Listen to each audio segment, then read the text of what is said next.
কামৰূপ ডিষ্ট্ৰিক্টত বহুত ডাঙৰ এখন ইস্তেমা হৈ আছে আৰু এই ইস্তেমাৰ বিষয়ে মোৰ বন্ধুৱে অলপ বহলাই কোৱাৰ কাৰণে অনুৰোধ জনাইছোঁ যাতে মানে মহিমা এই ইস্তেমাখনৰ একজেক্ট লোকেশ্যন মানুহে মানে সবেই গম নাপায়, সবেই গড়ে মাৰি বা কামৰূপ পৰি থাকে। কিন্তু এই ইস্তেমাখনৰ মানে একজেক্ট লোকেশ্যন যাতে আমাৰ দৰ্শকে ভালকৈ গম পায়, তো সেই বিষয়ে দেখাৰ ক'বলৈ অনুৰোধ জনাইছোঁ। আৰু ইয়াৰ কামবোৰ কেনেদৰে চলি আছে বা মানুহবিলাকৰ বা পইচাবিলাকৰ বাঁহৰ কেনেকুৱা যোগাৰ ধৰা হৈছে সেই বিষয়ে অলপ কোৱাৰ কাৰণে অনুৰোধ জনাইছোঁ। আসসালামু আলাইকুম। এইখন ইস্তেমা কামৰূপ গ্ৰাম্যৰ নিচে কাষৰত মানে গৰৈমাৰী অঞ্চলৰ নিচে কাষৰত মহিমেৰী যিখন ইস্তেমাটো অনুষ্ঠিত কৰা হৈছে। আৰু এখন ইস্তেমাত মানে নট অনলি মানে কামৰূপ ডিষ্ট্ৰিক্টৰ মানুহবিলাক আহি কাম কৰি আছে, সদূৰ নগাঁও, সদূৰ গোৱালপাৰা, সদূৰ বহুত দূৰৰ ডিষ্ট্ৰিক্টৰ মানুহবিলাক, জিলাৰ মানুহবিলাক আহি ইয়াতে কামত লিপ্ত হৈ আছে। আৰু এইখিনিতে আমি দেখা পাইছোঁ যে আমাৰ স্থানীয় মানুহবিলাকে বহুতখিনি সঁহাৰি জনাইছে আৰু যিবিলাক বাঁহ চাহ যিবিলাক মানে সা সামগ্ৰী মানুহে আৰু নিজৰ শ্ৰমদানো কৰিবলৈ পৰিলক্ষিত হৈছে। আৰু এইখন ইস্তেমা ফেব্ৰুৱাৰী মাহৰ 7, 8, 9 তাৰিখত এই 3 দিনীয়া কাৰ্যসূচীৰে এখন ইস্তেমা অনুষ্ঠিত কৰা হৈছে। আশা কৰিছোঁ আপোনালোকে সকলোৱে আহক। আৰু এইখন একজেক্ট লোকেশ্যনটো হৈছে গৰৈমাৰীৰ পৰা অলপ দক্ষিণফালে আহিব লাগে, 4 to 5 কিলোমিটাৰ, মহিমেৰী মাদ্ৰাছাৰ নিচেই কাষৰত। মহিমেৰী মাদ্ৰাছাৰ নিচেই কাষৰত এইটো মাদ্ৰাছাৰ লগতে বুলি ক'ব লাগিব, এটা ডাঙৰ পথাৰ। এখন পথাৰতে এখন ইস্তেমা অনুষ্ঠিত কৰা হৈছে। আৰু এইখন ইস্তেমাৰ প্ৰায় 15%, 15 পৰা 18% কাম এতিয়ালৈকে সমাপ্ত হৈছে আৰু বাকীখিনি কাম আছে, বৰ্তমানলৈ কাম চলি আছে, প্ৰচেছখিনি বৰ্তমানলৈ চলি আছে। মানুহে বহুত সঁহাৰি জনাইছে আৰু আগলৈ মানুহৰ পৰা দূৰ দূৰণিৰ পৰা মানুহ সেইসকলৰ পৰা আমি ৰিভিউ ল'বলৈ চেষ্টা কৰিম। আমি অলপ আগতে কিছু সংখ্যক মানুহক লগ পাইছিলোঁ, আমি সুধিছিলোঁ আপোনালোকে ক'ৰ পৰা আহিছে। তেখেতৰ কোৱা মতে আমি গম পাইছিলোঁ তেখেতসকলে সদূৰ নগৰৰ পৰা আহিছে, বহুতখিনি মানুহ নগৰৰ পৰা আহিছে। আৰু সুধিছোঁ আৰু মানুহ আহিব নেকি বুলি কৈছে, আৰু বহুত মানুহ আহিব বুলি আৰু ইয়াতে কাম কৰিব বুলি মানে আমাক জনাইছে। এইটোৰ এৰিয়াটো কিমান আছে বুলি গম পোৱা গৈছে? এৰিয়া বৰ্তমান আমি যিখিনি চাই আছোঁ মানে 1450 মিটাৰ মানে দীঘল বহল, আৰু দীঘলটোৰ কথা বৰ্তমানলৈ জানিবলৈ পোৱা নাই। বহুতখিনি দীঘল আৰু বহুতখিনি বহল হেৰি হৈ চলি আছে। যদি কোনোবাই কিবা বস্তু দান কৰিব বিচাৰে সেই ক্ষেত্ৰত কোনোবাই কি কৰিব? যদি কোনোবাই এই ক্ষেত্ৰত দান কৰিব বিচাৰে ডাইৰেক্ট ইয়াতে আহি জমা দিলে হ'ল। বহুত সংখ্যক মানুহে কমিটি আছে, কমিটিক অৱগত কৰক। আৰু বহুতখিনি মানুহে মানে ইয়াতে আহি বাঁহ দি আছে, নিজৰ শ্ৰম দি আছে, নিজে কাম কৰি আছে। সকলোৱে দান বৰঙণিৰ মাজতে এখন ইস্তেমাটো চলি আছে। হয়, ধন্যবাদ জনাইছোঁ ছানোৱাৰ হোসেন। আমি দৰ্শকক দেখাবলৈ চেষ্টা কৰিম যে মাত্ৰ 15 পৰা 20% কাম সমাপ্ত হৈছে, এতিয়ালৈকে একোৱে হোৱা নাই। সেই অলপ দেখা গৈ আছে।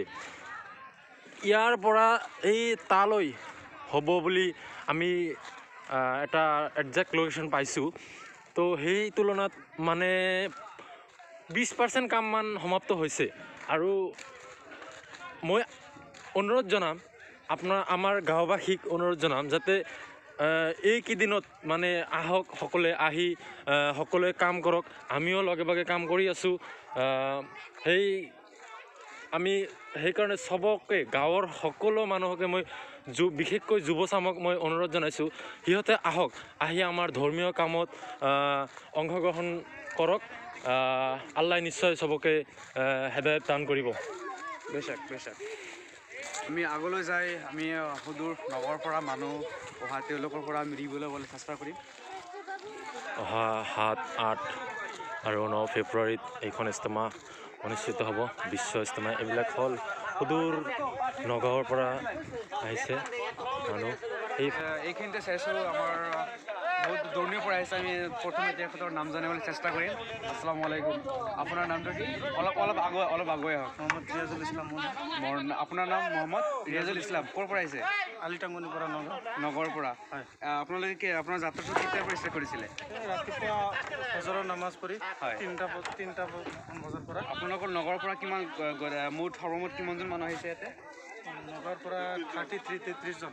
আচ্ছা আচ্ছা আৰু মানুহ আহিব বুলি আপোনালোকে জানিছে নেকি আহি আছে বহুত মানুহ আহি আছে নিশ্চয় আনন্দিত হৈছোঁ আমাৰ নিচেই কাষৰ অঞ্চলত মহিমেৰী অঞ্চলত এখন ইজতেমা হ'বলৈ গৈছে বহুত মানুহে দান বৰঙণিৰ মাজেৰে এখন ইজতেমাৰ কাম প্ৰায় 15 পৰা 20% কাম এতিয়ালৈকে কমপ্লিট হোৱা বুলি আমি জানিব পাৰিছোঁ আৰু আগলৈ আমাৰ স্থানীয় যুৱ চামক আহ্বান জনাম আপোনালোকে আহক আহি মেলি ইয়াৰ কামখিনি আৰু আগবঢ়াবলৈ চেষ্টা কৰিবলৈ মানে আহ্বান জনাইছোঁ ধন্যবাদ দেখিবলৈ আছে ইমান সংখ্যক মানুহে অলপ আগতে জহৰ নামাজ আদায় কৰি এতিয়া আকৌ ইমান সংখ্যক মানুহে ইয়াত কাম কৰিবলৈ আকৌ আগবাঢ়ি আহিছে এতিয়া আমি দেখি গৈছোঁ বহুত সংখ্যক মানুহ প্ৰায় 200 পৰা 400 মানুহ বৰ্তমান এইখন ইজতেমাৰ কাম কৰিবলৈ ইয়াতে আহিছে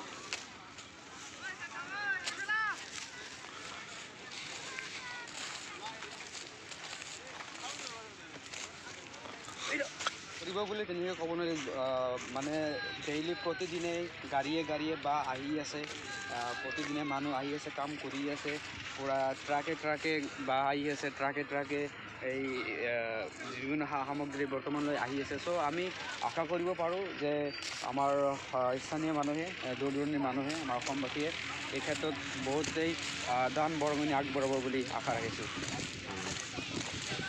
এয়া আমাৰ বাঁহ এভেইলেবল আছে যদিও আমাৰ আৰু বাঁহৰ প্ৰয়োজন হ'ব খৰিৰ প্ৰয়োজন হ'ব খেৰৰ প্ৰয়োজন হ'ব তাৰপিছত তিৰফলৰ প্ৰয়োজন হ'ব পাৰে বাঁহ পাৰক তিৰফল পালক পইচাৰে হওক যিকোনো বস্তুৰে আমি সহায়ৰ কাৰণে আগবাঢ়ি আহিব লাগে এইখিনি অনুৰোধ জনাইছোঁ আমাৰ গাঁওবাসী হ'ল মেইন এৰিয়া এনেকুৱাকৈ এই এৰিয়াৰ পৰা ইমানখিনি একজেক্ট এইখিনি হৈ আছে তাৰ পৰা আৰু বহুত আহিব